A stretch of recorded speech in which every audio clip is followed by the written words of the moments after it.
Good afternoon, guys. Today is December 29, 2025.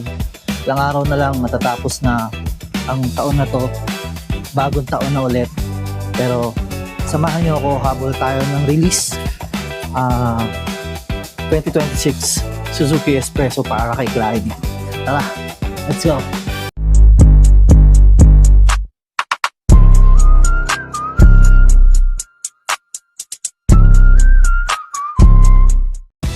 Hinabol talaga natin to, guys, ngayong December para ma-avail naman ni client yung promo down payment natin sa Espresso na 1,212 pesos lang. Yun, guys, si client na lang ang hinihintay natin. Ready na yung kanyang unit. Yung kanyang unit 2026 na Suzuki Espresso. Yan. 5 years din ang warranty ng unit niyan dito lang sa Suzuki Auto Taguig.